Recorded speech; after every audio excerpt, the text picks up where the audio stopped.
ইলেকট্রিকের টোটোতে চার্জ দিতে গিয়ে বিদ্যুৎপৃষ্ট হয়ে মৃত্যু হলো এক যুবকের। মৃত যুবকের নাম জগাই হালদার। ঘটনাটি ঘটেছে দক্ষিণ চব্বিশ পরগনার কুলপি ব্লকের কুলপি থানার অন্তর্গত অরুণবেড়িয়া গ্রামে। প্রতিদিনের ন্যায় টোটো নিয়ে বার হওয়ার আগেই আজ সকালে টোটোর চার্জ করতে যায়, আর সেখানে বিদ্যুৎপৃষ্ট হয় ওই যুবক।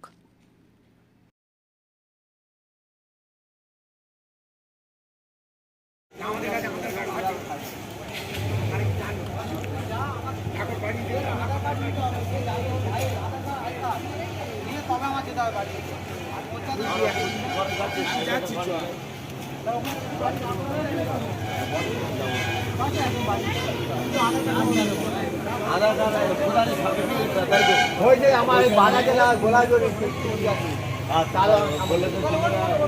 নিয়ে যাচ্ছে, আমরা যাচ্ছি ফুলবি যাচ্ছি।